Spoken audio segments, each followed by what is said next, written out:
Have you heard that gill nets may be coming to the lower Columbia River, and that has a huge potential to affect public access to fishing the lower Columbia River, and that's why I'm talking about this. So if this is something that interests you, stick with me, and I'm just going to give a quick outline, a little bit of historical context of what's going on. So a sovereign Indian nation, the Quinault Nation, is fighting to gain access to the first 60 miles of the lower Columbia River, including Willapa Bay. And they've done this by hiring a very pricey, powerful legal firm up in Seattle, I think it is. $950 an hour they charge apparently. And it's well worth it. There's a lot of money swimming up and down that river.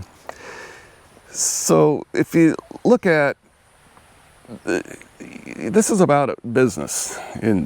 I don't know, I think it's just what it is. It's a business. You know, these are commercial fishermen, and they're looking to expand their territory that they're entitled to fish.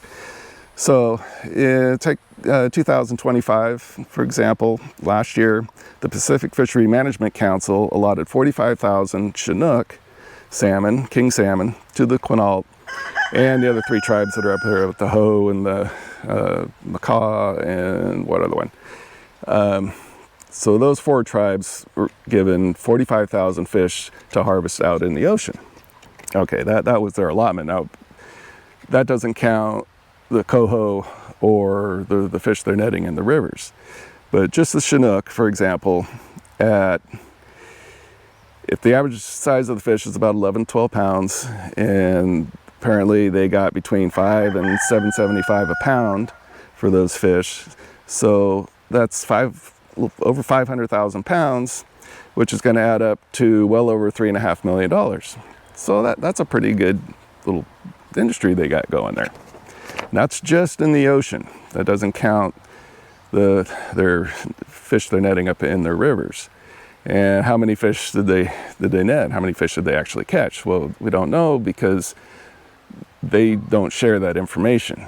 You know, they'll tell you that that's their business. It's not our business, and it is a business. So anyway, that information is just not available, how many fish they actually caught. But they were allotted 45,000 kings. So, and that really good thing they got going for themselves.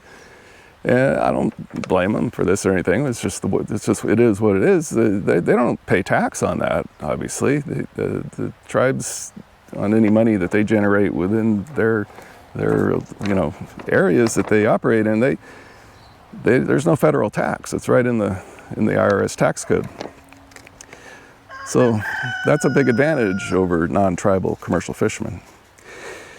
Okay, so if we go back in time, see kind of how this all developed. So first, 1933, the United States versus McGowan. And here's where the boundaries were first established. Based on the Treaty of 1855, which said, okay, yeah, we're taking all your land, but we're going to give you rights to fish. So in 1855, they were given the right to fish, and then in 1933, they say, okay, well, you got the right to fish within these areas. And also, it established this idea of guaranteed off-reservation fishing. And that's referred to usual and accustomed fishing boundaries. So you hear this a lot, usual and accustomed fishing boundaries. So that goes back, well, actually all the way back to the Treaty of 1855, but those boundaries were established more in 1933. So fast forward to 1974 in the Bolt decision. Now this allowed for the tribes to ask for adjustments. They can say, okay, well, this is our boundary now, but really we should have this amount.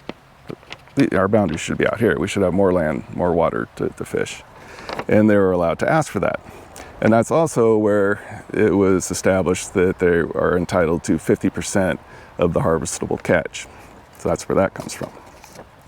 And then 2017, the Quinault tribe uses the Bolt decision to ask for more of the ocean. They wanted to be able to fish more of the ocean.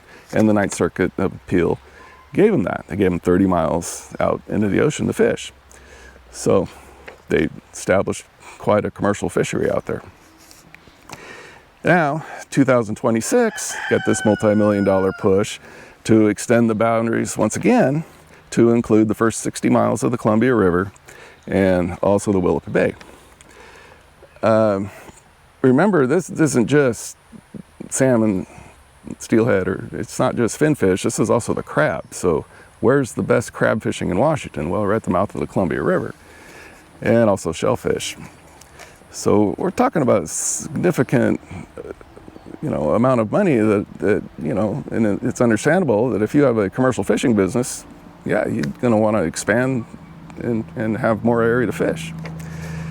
So that's kind of where we're at now with that. But a federal judge here in 2026 just recently kind of shot him down, said no, that's not going to work. But that's not the end of it. Okay, the tribe's always going to have difficulty in federal court, but the appeals courts, they did get their 30-mile boundary extended, so they might have a little more luck in appeals court. But where they can really have some luck is negotiating with the state.